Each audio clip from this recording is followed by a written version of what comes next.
The wrench slipped from David Reed's oil-stained hands and clattered against the concrete floor. He cursed it under his breath and bent down to retrieve it, feeling the familiar ache in his lower back. The old injury from his service days never really went away. It just waited for moments like these to remind him that he was not as young as he used to be. The vintage propeller plane sat before him like a patient waiting for surgery. David had been restoring aircraft for 3 years now, ever since he left the military. The work kept him busy. It kept his mind from wandering to places he did not want to visit. Tonight, he was replacing the fuel lines on a 1950s model that some collector had dumped on him 6 months ago. The clock on the wall showed midnight. David wiped his forehead with the back of his hand and considered calling it a night. Then he heard something. A scraping sound came from the storage section at the rear of his hangar. Probably a raccoon again. They loved getting into the boxes of old parts he kept back there. He grabbed a flashlight from his workbench and walked toward the storage area. The sound came again. This time it was different, almost like whimpering. David felt his military training kick in, his body tensed, his senses sharpened. Whatever was back there was bigger than a raccoon. The beam of his flashlight cut through the darkness between the stacked crates and old engine parts. 2 pairs of eyes reflected the light back at him, large eyes, amber-colored. Definitely not a raccoon. David moved closer, and his breath caught in his throat. 2 creatures huddled behind a pile of wooden boxes. They were unlike anything he had seen on Earth. Their bodies were covered in scales. That might have been beautiful once, but now looked dull and damaged. Wings folded against their backs, torn and dirty. The larger one positioned itself in front of the smaller one, trying to shield it from view. Recognition hit David like a punch to the gut. Dreskari. He had seen pictures of them during intelligence briefings. Dragon-like aliens from somewhere near the contested rim. Their world had been in the news a few months back. Something about a war. The larger Dreskari made a low, growling sound. Not aggressive, more like a plea. It spoke in broken galactic common, the trade language used across known space. Please. No report, please. David kept his flashlight lowered now, not wanting to blind them. He could see them better in the dim light. They were young, children maybe. The larger one looked like a teenager in human terms. The smaller one barely moved at all. Easy, David said quietly. I am not going to hurt you. The larger Dreskari did not seem convinced. It kept itself between David and the smaller one. David noticed the smaller one then. Really noticed it. The little dragon was breathing in short, rapid gasps. Its scales looked wrong. Discolored around the shoulder area. David had seen enough field wounds to recognize infection when he saw it. The small one was in bad shape. Your friend is hurt, David said, pointing at the smaller Dreskari. That wound needs medicine. Soon, the larger one looked back at its companion, then at David. Fear and desperation warred in those amber eyes. No doctors, they take us, send us back, send them back. David understood immediately. These were refugees, illegal ones. If he reported them, they would be deported, sent back to whatever hell they had escaped from. He should call the authorities. That was the law. That was his duty as a citizen. The smaller Dreskari made a weak, whimpering sound and slumped further against the crate. The larger one turned, its attention fully to its companion, momentarily forgetting about David. It spoke softly in its own language, something musical and clicking that David could not understand. David made his decision. He set the flashlight down on a crate, pointing it at the ceiling so it gave off general light without blinding anyone. Stay here, I will be back. He walked quickly back to his house, grateful that he lived alone on this property. No one to explain things to. No one to see him gathering medical supplies from his bathroom cabinet. He grabbed antibiotics left over from his last dental procedure, bandages, antiseptic, and clean towels. When he returned to the hangar, the larger Dreskari had pulled the smaller one into its lap. Both watched him approach with frightened eyes. I need to look at that wound, David said, kneeling a few feet away from them. I need to clean it and give medicine. Do you understand? The larger Dreskari hesitated, then spoke. He dies without help. Maybe that infection looks bad. Another long moment of silence. Then the larger one shifted, allowing David to move closer. The smaller Dreskari was barely conscious now. David carefully examined the wound on its shoulder. Deep cut, several days old, badly infected. He had seen worse during the war, but not by much. He worked quickly, cleaning the wound as gently as he could. The small dragon whimpered but did not fight. The larger one held it steady, whispering constantly in their language. David applied antiseptic, then carefully inserted a diluted dose of antibiotics directly into the tissue around the infection. "This will help," David said. "But he needs rest. And food. When did you two last eat?" The larger Dreskari looked away. 5 days, maybe 6. David sat back on his heels. 5 or 6 days without food. No wonder they look so thin. Wait here. He returned to his house again and raided his refrigerator. He came back with leftover chicken, some beef jerky, and bottles of water. He set them down between himself and the young Dreskari. The larger one stared at the food like it might be a trap. David opened one of the water bottles and took a drink himself, then offered it. "It is safe, just water." Permission granted, the 2 dragons fell on the food with desperate hunger. David watched them eat and felt something shift inside his chest. Something he had not felt in a long time. Purpose, maybe. Or just the simple satisfaction of helping someone who needed it. When they finished eating, the smaller one was already breathing easier. The larger one looked at David with less fear and more confusion. "Why help us?" it asked. David stood up and brushed off his knees. "Because you are kids and you are hurt. That is enough reason." He left them with the remaining food and water. As he walked back to his house in the pre-dawn darkness, David wondered what exactly he had just gotten himself into. He should report them, he knew that. But when he closed his eyes, all he could see were those frightened amber eyes and the desperate hunger with which they had eaten. In the morning, he would figure out what to do. Tonight, he had made a choice. Right or wrong, the choice was made. 3 days passed like a strange dream. David found himself living 2 lives. During the day, he worked on aircraft restoration. In the front section of his hangar, greeting the occasional customer or delivery driver with his usual gruff nods. At night, he became someone else entirely, a caretaker, a protector, a smuggler of food and medical supplies. The small dragon, whose name he learned was Finn, improved rapidly.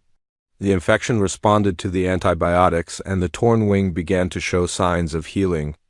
The larger one introduced herself as Sira. She spoke better Galactic Common than David had initially thought. Though her vocabulary had obvious gaps, on the 4th evening, David brought them a portable heater, extra blankets, and a box of old books from his house.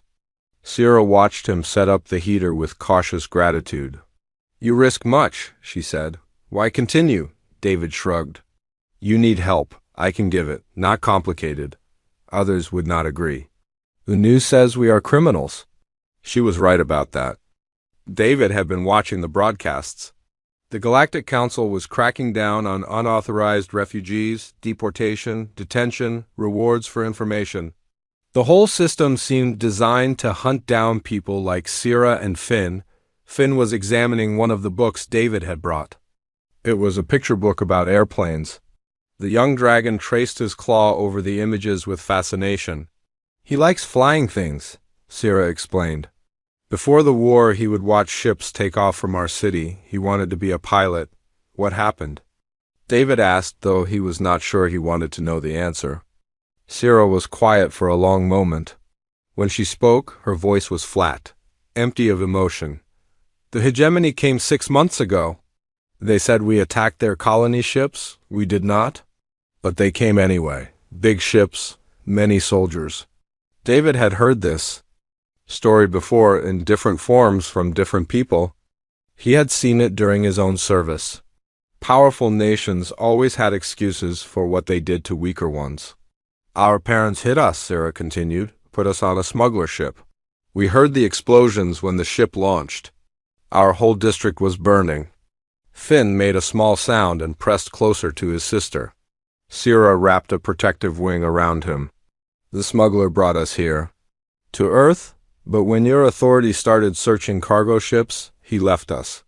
We have been alone for 3 weeks. Hiding, hungry. David felt anger rising in his chest. Not at Sierra and Finn, at the whole rotten situation. At the smuggler who abandoned children, at the hegemony for starting the war, at himself for not doing more.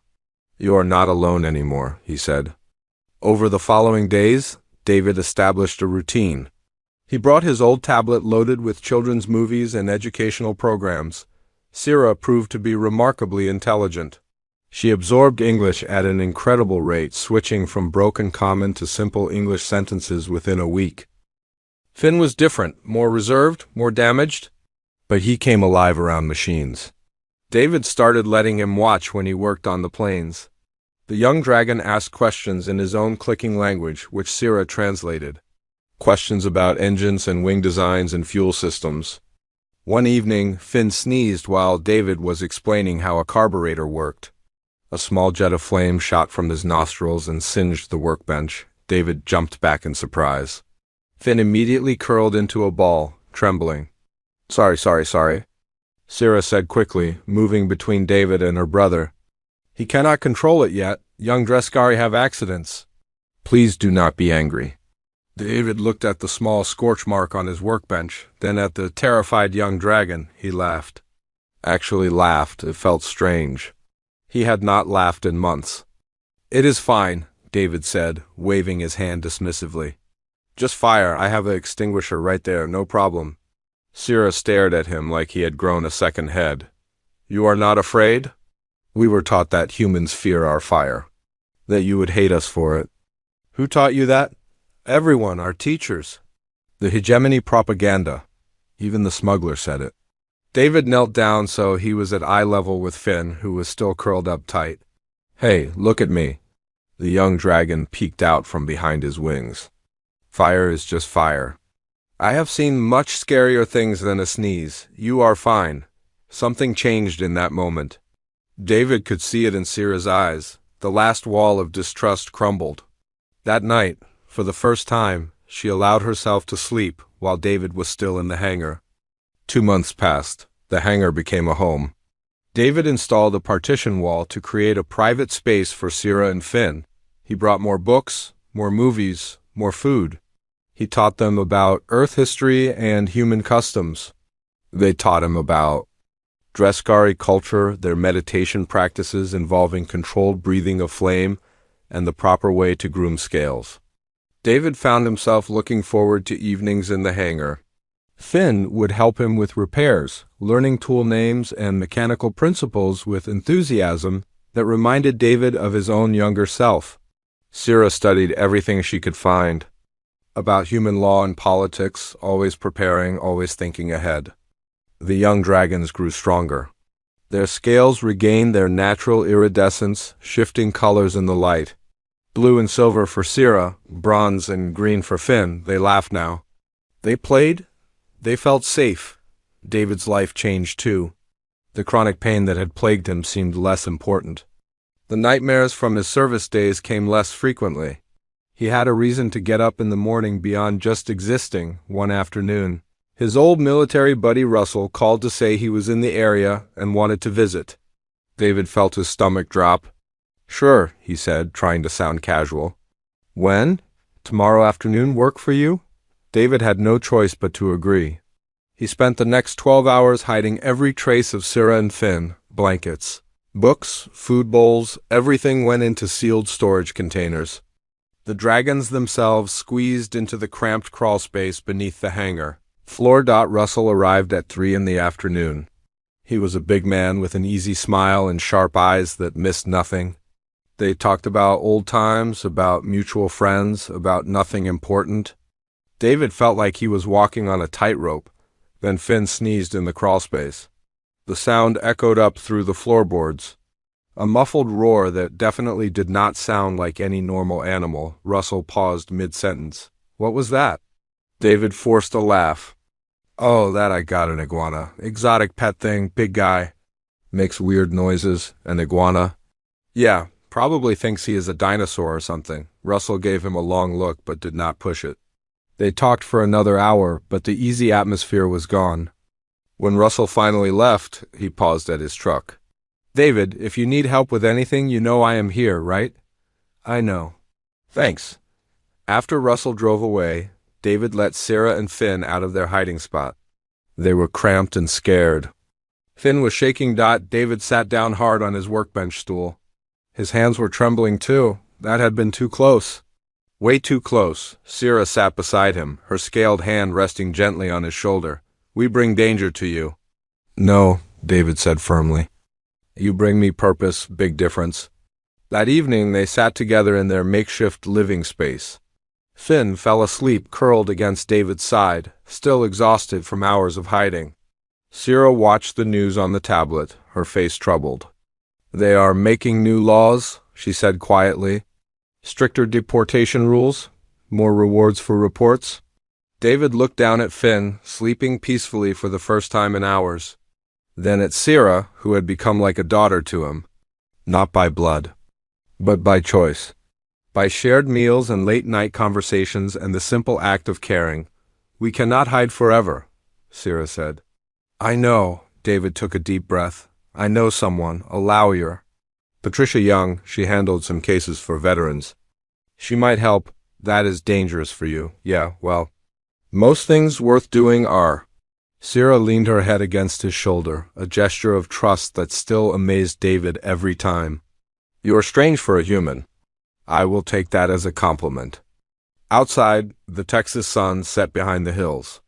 Tomorrow would bring new challenges. But tonight, they were together. They were safe. And that was enough. Patricia Young had seen a lot during her 20 years as a civil rights attorney. She had defended refugees from a dozen different conflicts, fought deportation cases that seemed impossible, and won more than she lost. But when David Reed walked into her downtown Austin office with his incredible story, even she needed a moment to process. Let me make sure I understand, Patricia said slowly, setting down her coffee cup.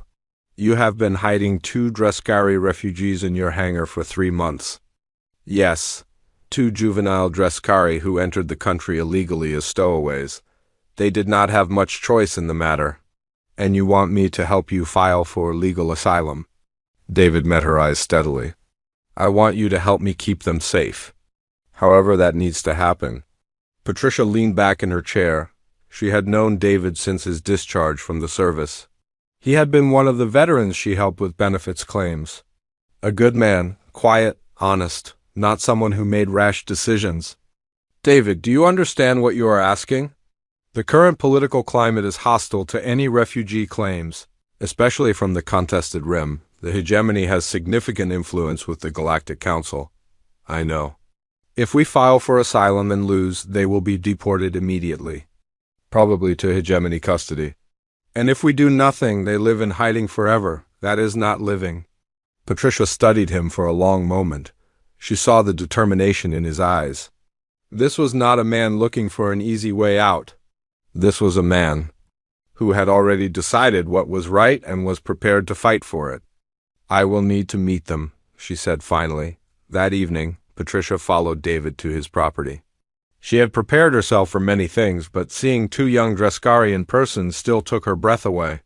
Sarah was tall for her age, with scales that shimmered blue and silver in the light. Finn was smaller, bronze and green, with eyes that watched everything. You are the lawyer, Sarah said in careful English. Her accent was thick, but her grammar was nearly perfect. I am. You must be Sarah. Yes, this is Finn, my brother. Finn gave a small wave but did not speak. Patricia noticed how he positioned himself close to David. Seeking security. Over the next 2 hours, Patricia asked questions. She recorded testimony. She took photographs of old injuries and documented medical treatment. Sarah answered everything with painful honesty. The destruction of their home district, the death of their parents, the weeks of starvation on Earth before David found them. The hegemony claims your people attacked first, Patricia said. They have presented evidence to the council. Recordings of Dreskari ships firing on colony vessels. Sarah's eyes flashed with anger. Lies. We had no weapons capable of harming their ships. Our world was peaceful. We traded food and art. We did not want war. Can you prove that? I am a child. I have no proof except my eyes and my memory.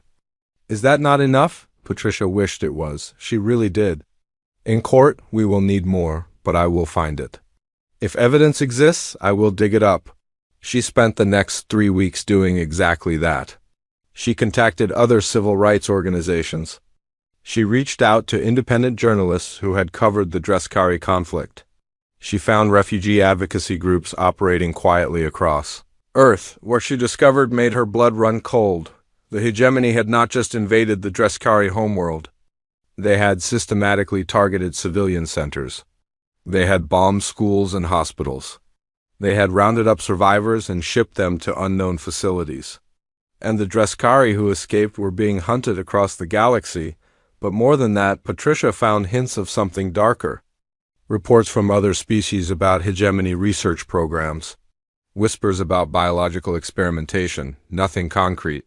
Nothing she could use in court yet, but enough to make her very, very worried. She filed the asylum petition on a cold Monday morning. By noon, the news had leaked.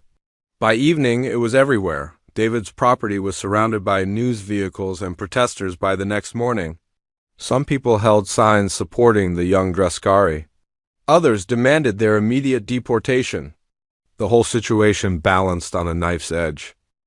The hearing was scheduled for 2 weeks later. The fastest Patricia had ever seen a case move through the system, which told her that powerful people wanted this resolved quickly on the day of the hearing. David wore his old service uniform. It still fit, though it felt strange after years of civilian clothes. Sierra and Finn wore simple clothing that Patricia had purchased for them. Finn held David's hand so tightly that his claws left marks. The courtroom was packed. Patricia could see hegemony representatives in the gallery, their faces showing smug confidence. She could see human isolationist groups, faces twisted with anger. She could also see supporters, veterans who knew David, refugee advocates, people who believed in doing the right thing. Judge Helen Rodriguez presided. She was known for being tough but fair. Patricia hoped that would be enough. The prosecution went first. They argued that Sierra and Finn had entered Earth illegally, that allowing them to stay would set a dangerous precedent, that the hegemony had legitimate claims to all Dreskari citizens as part of their occupation authority. Then it was Patricia's turn. She presented evidence of the systematic destruction of civilian targets. She showed medical records of the injuries Sierra and Finn had sustained. She called character witnesses who spoke about David's integrity and the transformation they had seen in the young Dreskari. Finally, she called Sierra to testify. The young dragon took the stand with visible nervousness. Her translator helped with the technical legal terms, but she spoke mostly in English now. "Tell the court what happened the day you left your homeworld," Patricia said gently. Sierra took a breath. Then she began to speak. She described the sounds of explosions, the smell of burning buildings, her mother pushing her and Finn into a cargo container, tears streaming down her face, her father standing guard at the door, knowing he would not survive. "She told us to be brave," Sierra said, her voice breaking. "She said humans would help us, that Earth was a good place." I did not believe her. I thought all aliens hated Dreskari. What changed your mind? Patricia asked. Sierra looked directly at David. He did. David could have reported us, could have let Finn die from infection, could have sent us away. He chose to help instead. He chose to see us as children who needed protection, not as problems to be solved. Objection? The hegemony lawyer stood. This is emotional manipulation, not relevant testimony. Judge Rodriguez looked at the lawyer with cold eyes. Overruled. The character of the sponsor is absolutely relevant to asylum cases. Continue. Patricia smiled. Sierra, what do you want? I want to live. I want my brother to live. I want to go to school and learn and maybe someday help other Dreskari who are running and scared. I want a future. She paused. David gave us that chance. We just want to keep it. The hegemony presented their counter-evidence. Recordings that supposedly showed Dreskari aggression. Statistics about crime rates among refugee populations. Arguments about sovereignty and jurisdiction. Patricia countered with more evidence. reports from neutral observers, testimonies from other Dreskari refugees via protected video links, scientific studies showing that Dreskari were no more dangerous than humans. Back and forth it went for hours. Finn sat silent in the gallery, his face pale. David sat rigid, every muscle tense. Finally, Judge Rodriguez called for a recess. I need time to review all evidence and testimony. This court will reconvene in 1 week for my decision. 1 week. 7 days of waiting. 7 days of uncertainty. The Galactic Council made its position clear during that week. A formal statement declared that Earth should comply with hegemony jurisdiction claims. Pressure mounted from diplomatic channels. Political commentators argued both sides on every news program. Then came the worst part. On day 5 of the waiting period, official orders arrived.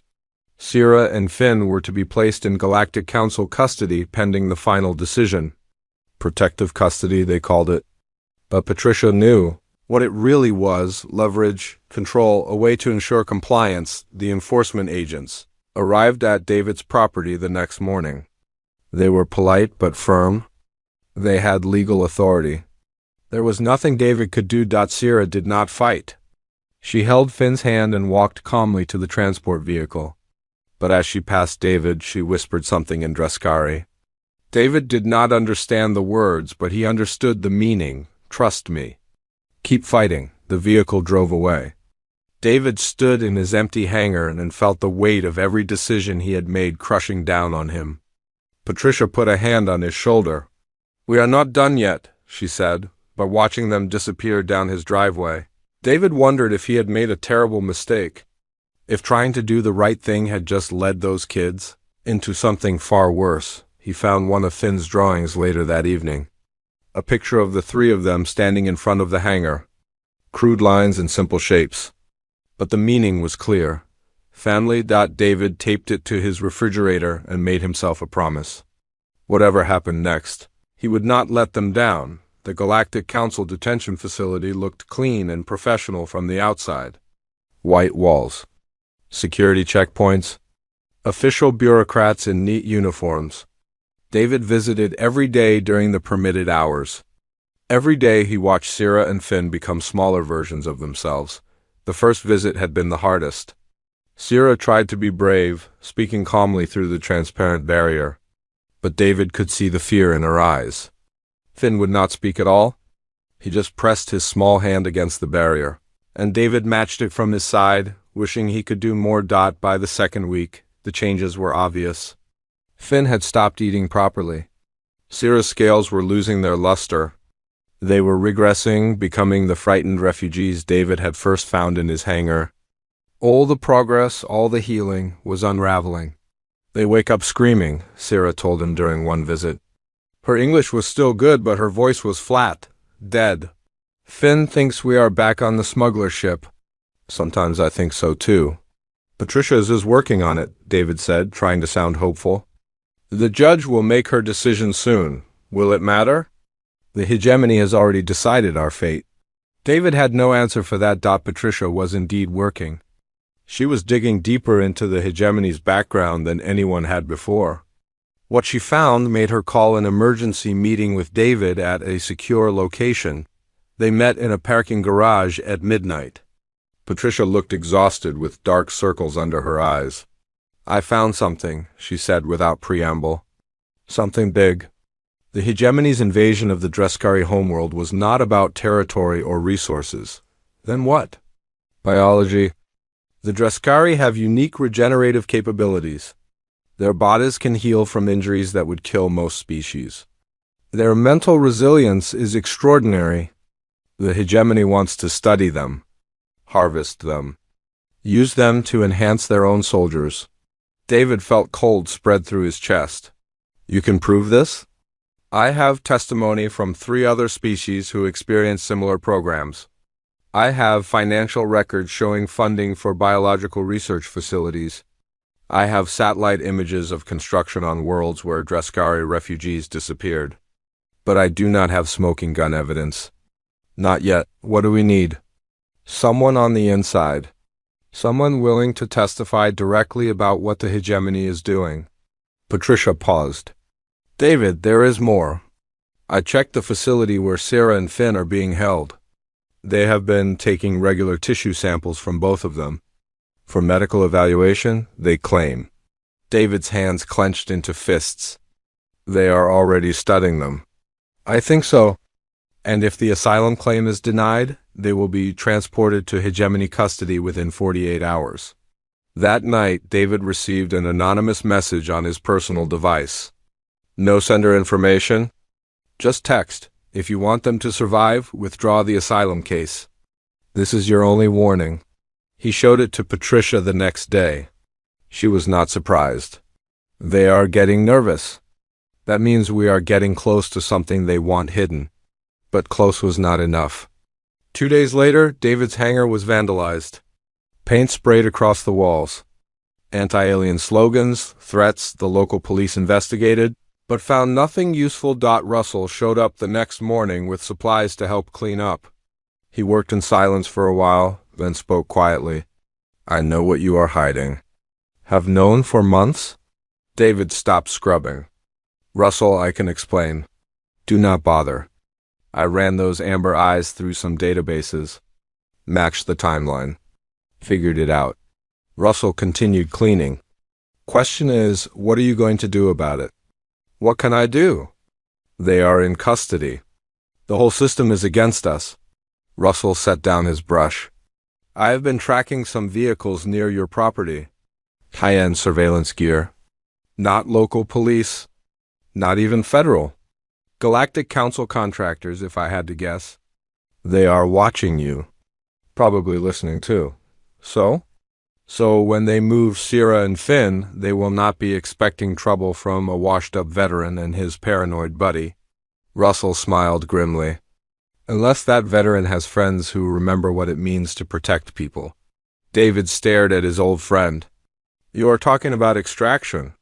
That is illegal. If we are caught, yeah, big consequences. Prison probably. Galactic sanctions definitely. Russell shrugged. But you did not find those kids and spend months caring for them just to watch them get shipped off to some hegemony research lab. I know you, David. You are already planning something stupid. He was right. David had been thinking about it for days. Thinking about those frightened amber eyes, about Finn's silence, about Sarah's fading hope, about everything they had survived just to end up as test subjects in some nightmare facility. If we do this, there is no going back, David said slowly. I know. I'm in anyway. They spent the next 3 days planning. Russell called in favors from old military contacts. People who owed him. People who understood what it meant to protect the innocent. Patricia stayed carefully distant from the planning, maintaining plausible deniability while feeding them critical information about transport schedules and security protocols. The transfer was scheduled for Thursday morning. A medical transport vehicle would move Sierra and Finn to a secure spaceport for deportation processing. Standard route along Highway 290, minimal security, because who would be crazy enough to interfere with a Galactic Council operation? David and Russell, apparently, they intercepted the vehicle on a remote stretch of highway at dawn. Russell's team blocked the road with their trucks. David approached the transport vehicle with his hands visible. The guards were professionals, but they were not prepared for determined humans with military training.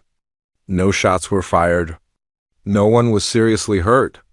The guards were secured with zip ties and left with communication devices. David opened the back of the transport. Sierra and Finn stared at him from inside, confusion and hope warring on their faces. Time to go, David said simply. This is illegal, Sierra said, even as she helped Finn out of the vehicle. Yeah, so is kidnapping children for medical experiments. Guess we are all criminals now. They drove north in Russell's truck, away from the spaceport, away from the authorities who would be mobilizing within minutes. Finn curled up against David in the back seat, trembling but silent. Sierra kept looking back, as if expecting pursuit at any moment. Russell's mountain cabin was 3 hours away, remote, defensible, stocked with supplies. They could hide there while Patricia continued the legal battle from a distance. The news broke before they reached the cabin. Veteran kidnaps alien refugees from legal custody? The feeds were already spinning the story. Domestic terrorist? Extremist? Dangerous radical? Patricia called on a secure line. David, they are going to hunt you. Federal authorities? Galactic enforcement, everyone. I know. Was it worth it? David looked at Finn, sleeping peacefully for the first time in weeks.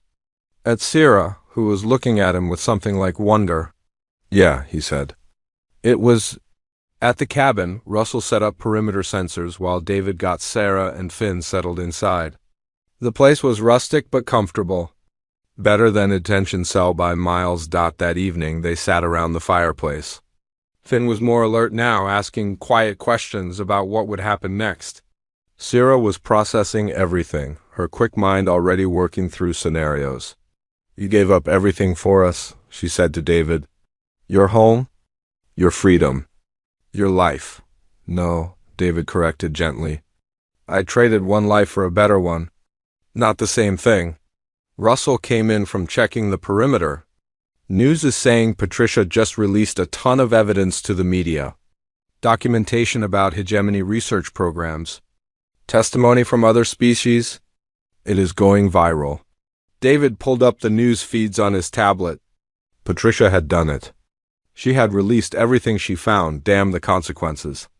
The story was spreading across human networks. Independent journalists were picking it up. Questions were being asked. Public opinion is shifting, Russell observed. Not fast, but moving. People do not like the idea of kids being used for experiments. Sierra watched the news coverage with intense focus. This could work. If enough people care, if enough pressure builds, the council will have to investigate. Maybe, David said, but it will take time. And we are officially fugitives now. Finn looked up at him with those amber eyes. Guardian kept his promise. Kept us safe. David felt something break and reform inside his chest. Guardian, Finn had called him that before, but now it felt different. More real, more permanent.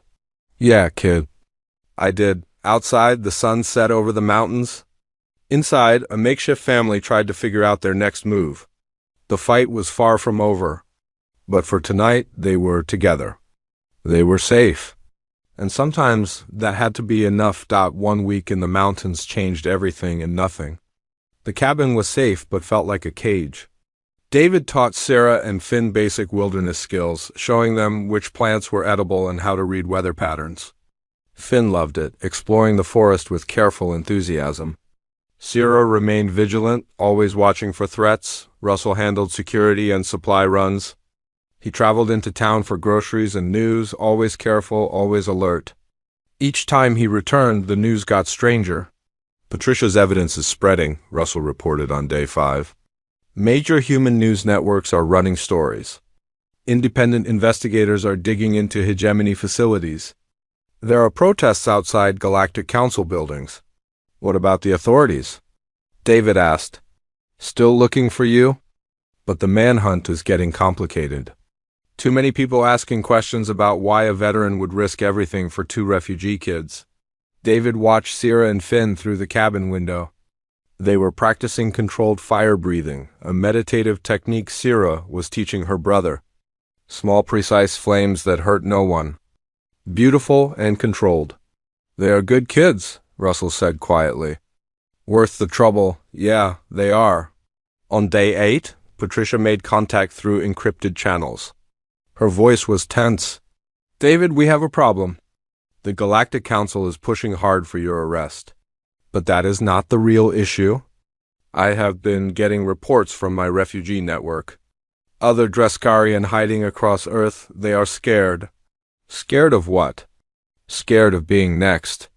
Scared of what your actions mean for them. Some think you are a hero. Others think you just made everything worse by breaking the law. Patricia paused. But there is something else. A group of Dreskari survivors wants to meet with you. Elders who have been coordinating refugee communities in secret. How many Dreskari are on Earth? More than anyone realized. Maybe 200 or 300? They have been hiding in plain sight, using forged documents, staying under the radar. They want to help. 2 days later, a vehicle arrived at the cabin. Russell met it with weapons ready, but the visitors came in peace. 3 adult Dreskari, their scales showing the silver streaks of age and experience. The lead elder introduced himself as Kale. "You protected 2 of our young," Kale said in perfect English. "This is a debt we do not take lightly." David was not sure what to say. "I did what anyone should do, but most do not." Kale studied him with ancient eyes. "We have been watching your situation. We have resources. Safe houses across North America. Communities that can hide Sierra and Finn better than this cabin. Why stay hidden?" David asked. "If there are hundreds of you, you could demand recognition.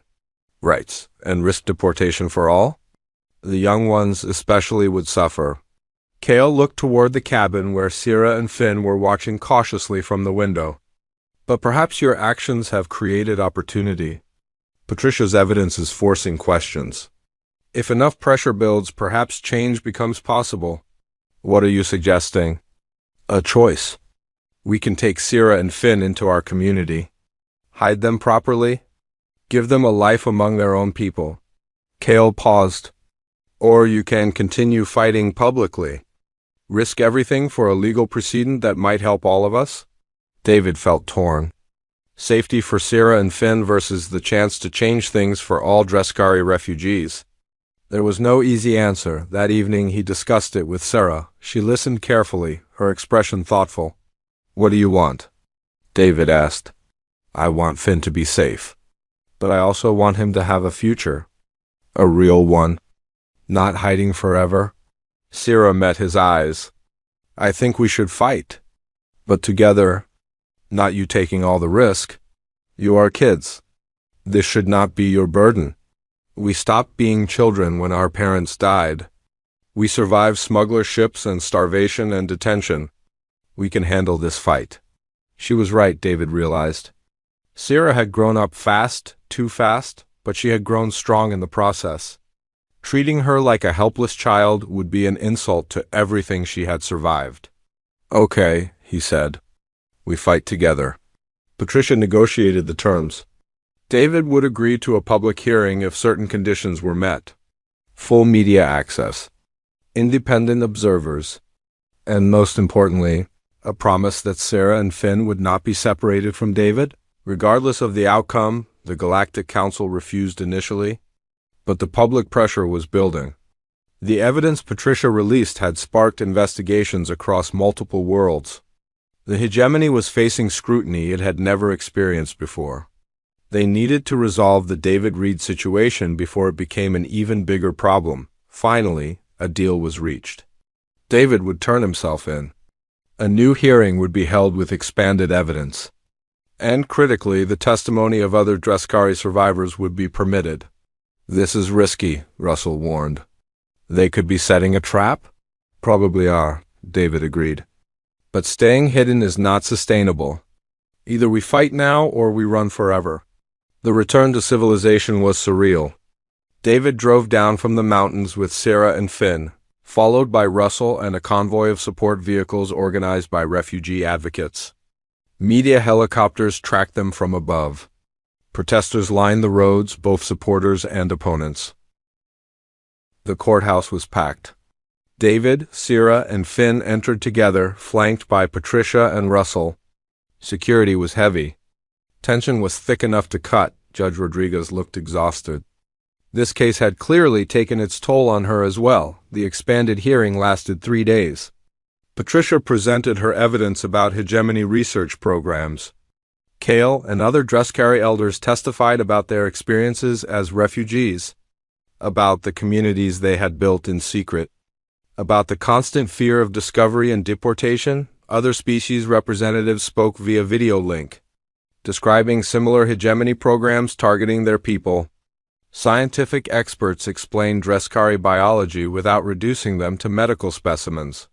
Human refugee advocates drew parallels to Earth's own history of persecution and survival. The hegemony representatives fought back hard.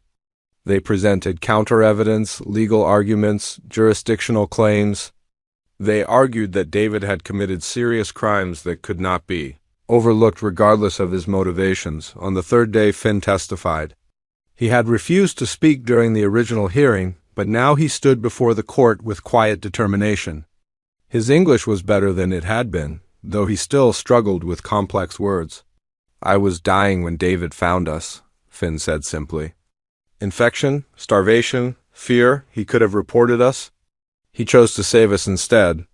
He chose to see us as people, not as problems." The hegemony lawyer objected. "This is emotional manipulation." Judge Rodriguez looked at the lawyer with cold steel in her eyes. "This is a child describing his lived experience, overruled." Finn continued. "In Dreskari culture we have a word, guardian. It means someone who protects not because they must, but because they choose to. Someone who sees another's pain and decides to bear some of that weight. David is guardian. To me. To Sierra, to the idea that different species can care for each other." When Finn finished, there was not a dry eye in the courtroom. Even some of the hegemony representatives looked uncomfortable. Finally, it was time for closing arguments. Patricia stood and addressed the court. "Your Honor, this case is not really about David Reed's actions, though they were both illegal and heroic. This case is about what kind of world we want to live in. Do we want a world where children fleeing genocide are treated as criminals? Where showing compassion becomes a crime? Where power determines justice?" She paused. "Or do we want a world where protecting the vulnerable is celebrated? Where laws serve justice rather than convenience? Where humanity means something more than just our species designation?" The hegemony layer gave his closing. "Laws exist for a reason. Borders mean something. Sovereignty matters. If every individual could decide which laws to follow based on personal feelings, society would collapse. David Reed is not a hero. He is a criminal who endangered galactic relations for his own emotional satisfaction." Judge Rodriguez called for a recess. "I will announce my decision tomorrow morning."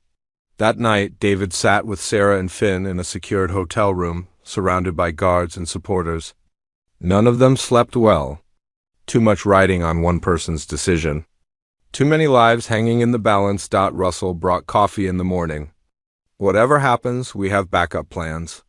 Ways to get you all out if things go bad." David appreciated the thought, but knew running was no longer an option. They had committed to this path. Now they would see it through, the courthouse filled before dawn. People had camped outside overnight, waiting for seats in the gallery. Human supporters held signs reading, "Protect refugee children," and "David Reed is a hero." Counter-protesters waved flags demanding, "Enforce our laws and Earth for humans." The whole planet seemed to be holding its breath. David sat between Sierra and Finn at the defendant's table. Patricia shuffled papers nervously. Russell sat directly behind them. A solid presence in uncertain times. Judge Rodriguez entered at precisely 9 in the morning. Everyone rose? The judge's face was unreadable. "This has been one of the most difficult cases of my career," she began. "The law is clear in some respects. David Reed did violate multiple statutes regarding refugee custody and interfering with Galactic Council operations. These are serious charges with serious consequences." David felt Sierra's hand slip into his. He squeezed it gently. "However," Judge Rodriguez continued, "the law must also serve justice. And justice requires us to examine not just actions, but context. Not just rules, but reasons." She looked directly at David. "You saw children in desperate need and you helped them.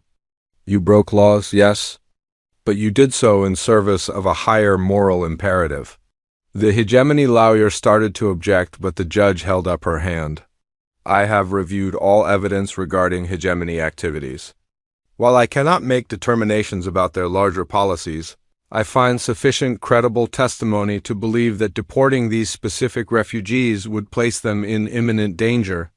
Therefore, I am granting political asylum to Sierra and Finn under humanitarian exception protocols." The courtroom erupted. Cheers from supporters. Angry shouts from opponents. The judge's gavel cracked down repeatedly. Order! I am not finished. Silence gradually returned. Judge Rodriguez looked at David again. As for your criminal charges, I am suspending all sentences pending completion of community service and continued guardian responsibilities. You will be monitored. You will comply with all reporting requirements, but I am not sending you to prison for saving lives. More chaos in the courtroom. The judge allowed it this time. David sat frozen, barely believing what he had heard. Sierra was crying openly. Finn made a sound that might have been a laugh or a sob. Patricia leaned over. We won. David, we actually won. But Judge Rodriguez was not done. She called for order once more. Furthermore, I am recommending that Earth's government establish formal refugee protection protocols for Dreskari and other species fleeing proven persecution. I am also requesting that the United Nations investigate the allegations regarding hegemony research facilities. This case has revealed systematic failures in our current system. Those failures must be addressed. The hegemony representatives stormed out of the courtroom, their faces tight with fury. Let them be angry, David thought. Sierra and Finn were safe. That was what mattered. Outside the courthouse, media swarmed them. Patricia handled most of the questions while David kept Sierra and Finn close. Russell and other supporters formed a protective barrier. How do you feel about the verdict? A reporter shouted. David looked down at Sierra and Finn, both exhausted but smiling. I feel like justice won today. Finally, what will you do now? Go home, be a family, live our lives. The drive back to David's property took hours through celebratory crowds. When they finally arrived, neighbors had decorated the entrance with welcome signs. Someone had repaired the vandalized hangar and painted it fresh white.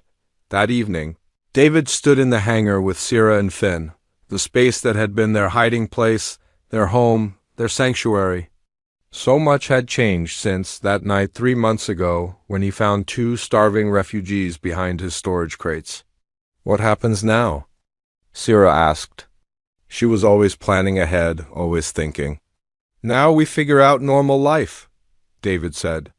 School for you too. Work for me. Maybe some therapy for all of us. Normal, Finn repeated, tasting the word. I like normal. Over the following weeks, normal began to take shape. Patricia helped process the formal adoption papers. David became the legal guardian of 2 Dreskari children, the first human to do so. Local schools created accommodations for non-human students. It was messy and imperfect, but it was progress. The broader impact rippled outward. Earth's government established refugee protection programs. Other Dreskari families began emerging from hiding, seeking legal status. The United Nations launched investigations into hegemony facilities. Other planets started following Earth's example. The hegemony fought back through diplomatic channels, but the damage was done. Questions had been asked that could not be unasked. Evidence had been revealed that could not be hidden. Their power was not broken, but it was challenged in ways it had not been before. Kale and the Dreskari elders visited several times. They were building a cultural center in Austin, a place where refugee families could gather and maintain their heritage while building new lives on Earth. You started something important, Kale told David during one visit. One man choosing compassion over convenience. One family refusing to accept injustice. It rippled outward. I just helped some kids, David protested. Yes, and in doing so, you reminded everyone that laws should serve people, not the other way around. That is a powerful reminder. 6 months after the verdict, Sierra and Finn attended their first day of public school. David drove them there in his truck, all 3 nervous for different reasons. Other students stared, but there were also smiles. Curiosity rather than hostility.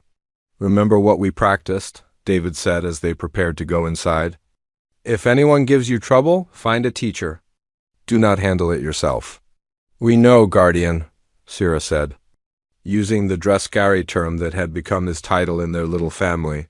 Love you both, David said. Love you too, they responded in unison before heading into the building. David watched them go, his heart full of pride and fear and hope. They would face challenges. Prejudice still existed. The hegemony had not given up. Life would not suddenly become easy, but they would face it together. As a family. Russell met David for coffee that afternoon. His old friend looked relaxed in a way he had not in months. Patricia called. She is getting requests from all over. Other species with refugee crises. People wanting advice on challenging deportations. She's thinking about starting an organization specifically for interspecies refugee advocacy. She would be good at that, David said. She wants to name it after you. The Reed Foundation for Refugee Justice. Absolutely not. Name it after Sierra and Finn if you want to name it after anyone. They are the ones who survived. I just helped. Russell smiled. Still humble after everything? Not humble. Just honest. They sat in comfortable silence for a while, watching people go about their daily lives. A Dreskari family walked past the coffee shop window, children laughing as they played. A year ago, that would have been impossible. Now it was becoming normal. Do you ever regret it? Russell asked. All the risks you took? David thought about his old life. Quiet, safe, lonely. He thought about his new life. Complicated, risky, full. Not even for a second. That evening, the family gathered for dinner at David's house. Sierra had cooked using a traditional Dreskari recipe adapted for Earth ingredients. Finn set the table with careful precision. David opened windows to let out the smoke from Sierra's controlled flame cooking. They ate together, talking about their days. Sierra described her history class, excited about learning Earth's past conflicts and resolutions. Finn demonstrated a science experiment his teacher had shown him. David shared plans for a new aircraft restoration project, normal domestic conversation. Simple moments. The kind of life that had seemed impossible just months ago. After dinner, they sat in the living room. Finn practiced reading while Sierra worked on homework. David reviewed bills and paperwork. An ordinary evening for an extraordinary family. Before bed, Finn approached David with something in his hands. A drawing more refined than his early attempts. It showed 3 figures standing together under a night sky full of stars. 1 human. 2 Dreskari, family. For you, Finn said. So you remember what? That you saved us. That you chose to see us as people. That you are a guardian. Finn paused, choosing his words carefully. That humans can be good. David felt tears sting his eyes. He pulled Finn into a hug, this child who had been starving and terrified and now was safe and loved. You saved me too, David said quietly. Both of you. I was just existing before. Now I am living. Sierra joined the hug, wrapping her wings around both of them. A strange sight, maybe 1 human and 2 dragons tangled together in a living room in Texas, but it was real.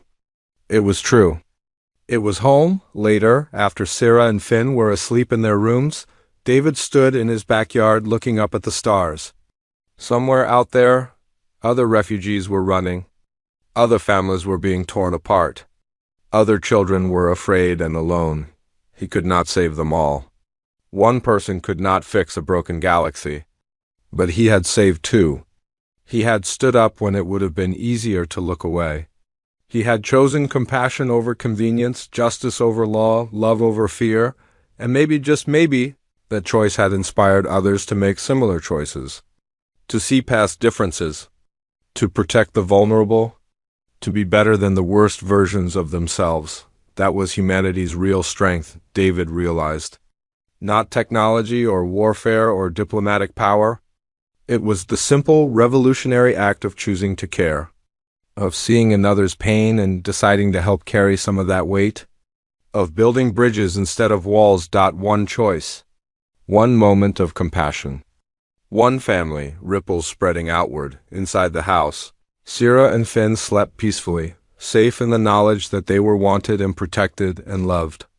Tomorrow would bring new challenges. There would be setbacks and struggles and moments of doubt, but tonight, they were home. And sometimes that was everything.